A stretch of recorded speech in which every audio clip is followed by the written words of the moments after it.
Hello students. आज हम पढ़ने वाले हैं 11th और 12th स्टैंडर्ड का इंग्लिश जो सब्जेक्ट है उसमें माइंड मैपिंग का वेरी इंपॉर्टेंट टॉपिक है जो राइटिंग स्किल में आता है 3 मार्क्स के लिए पेपर में।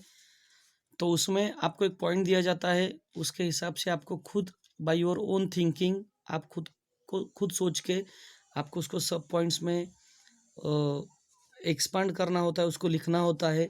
तो यहाँ हमने आज टॉपिक लिया है nature is a great teacher and guide. So nature is a great teacher and guide, यानी नेचर हमें क्या सिखाता है एज अ टीचर, वो हमें क्या गाइड करता है, हमें लाइफ में कैसा रहना चाहिए एज अ ह्यूमन बींग्स, ये आपको हमें समझ के लेना है।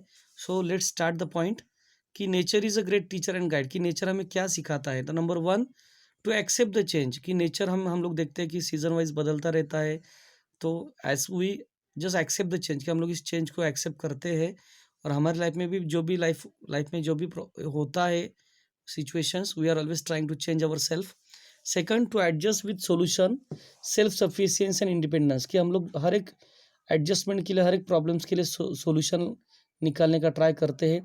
सेल्फ सफिशिएंसी, नेचर क्या बोलता है कि कोई भी चीज़ हमारे पास जो है because of that is our own karma, कि जो हमारे कर्म होते हैं उसके हिसाब से हमें सेल्फ सफिशिएंट मिलता है। And independence, we are independence, हम लोग फ्री है, फ्रीडम है, तो हमें उसको अच्छे से यूज़ करना चाहिए। Next, never to stop discovering, कभी भी रुकना नहीं है, हर एक चीज़ में हमें डिस्कवरी करना है, हर एक चीज़ को सर्च करना है, जो अच्छी वाली चीज़ें होंगी उसको अच्छे से उसको ढूंढते रहना है। Always try to find out the new things to get the new dreams in our life. To keep social personal bonding, nature में हम लोग ने देखा है कि एनिमल्स, बर्ड्स, हर एक टाइप्स के जीव जंतु रहते हैं। So as it is nature हमें बोलता है कि जैसे मैं सब मेंटेन करता हूँ, बैलेंस करता हूँ, so as a human beings हमें भी सोशल और पर्सनल बॉन्डिंग हर एक के साथ रखनी है। हमारी भी वो ड्यूटीज़ है, हमारी भी वो रिस्पॉन्सिबिलिटीज बनती है। नेक्स्ट, लव टू एवरीवन और अनकंडीशनल लव, मीन्स कि नेचर क्या बोलता है, मैं हर एक को सेम ही दे रहा हूँ। तो एज अ ह्यूमन बींग्स हमें भी ध्यान में रखना है कि हमें हर एक के साथ अनकंडीशनल लव में रहना है, हर एक को हमें साथ में लेके चलना है, कोई कम या कोई ज़्यादा हमारे लिए नहीं है।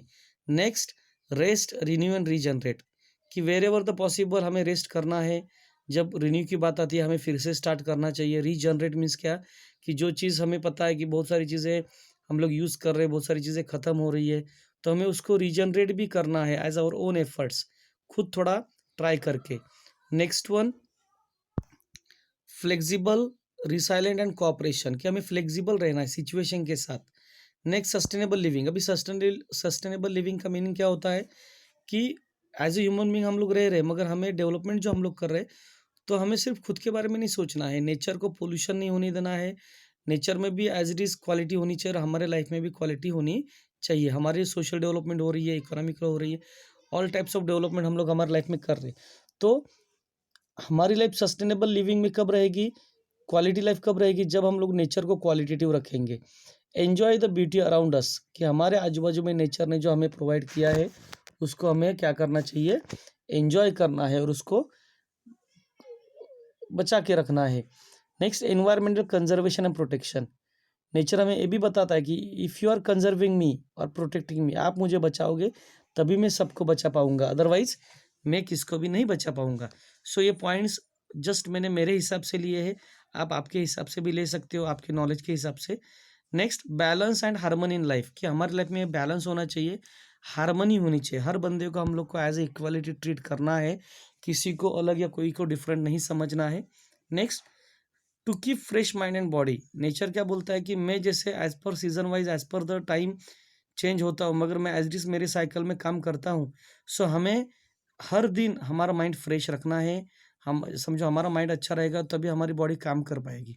नेक्स्ट, कीप पेशेंस एंड प्रिजर्वेंस, हमारे में पेशेंस होनी चाहिए, कोई चीज़ में हमें घाई नहीं करनी चाहिए। और सॉरी, परसिवरेंस, परसिवरेंस का मीनिंग होता है that is follow that things that we want to do, कि जो चीज़ें हमें करनी है उसको जब तक कंप्लीट नहीं होती, जब तक हम लोग उसके में सक्सेसफुल नहीं होते, तब तक उसको करते रहो, that is called perseverance. Next, to be humble, कभी भी किसके साथ भी कैसे भी रहोगे, we have to always our behaviour should be polite, हमारा बोल चाल ये कभी भी विनम्र होना चाहिए, शांत होना चाहिए। Next, thinking outside the box. सिर्फ खुद के बारे में मत सोचो, यानी कल क्या होगा ये मत सोचो। Thinking out of the box, जो लोग सोचते नहीं है, जो दुनिया नहीं सोचती, उसके आगे जाके हमें हमारे फ्यूचर के बारे में सोचना है। नेवर गिव अप, लाइफ में कभी गिव अप मत करो। कोई भी प्रॉब्लम्स आता है, कोई भी सिचुएशन डिफिकल्ट जनरेट हो जाती है, क्रिएट हो जाती है, बन जाती है, तो उसको उसी जगह पे मत छोड़ो। Try to make the solution on it, उसके ऊपर सॉल्यूशन करने का ट्राई करो। उसके हिसाब से आप क्या कर पाओगे कि आप उस प्रॉब्लम को अच्छे से सॉल्व कर पाओगे। एट द पॉइंट कि ये टॉपिक यहाँ कंप्लीट हो रहा है, और उन्होंने जो पॉइंट दिया उसके तहत मैंने मेरे हिसाब से पॉइंट बनाए हैं। आप आपके हिसाब से भी इससे भी ईजिएस्ट पॉइंट बना के अच्छे से अच्छे मार्क्स आपके पेपर में इस माइंड मैपिंग के टॉपिक में ला सकते हो। Thank you.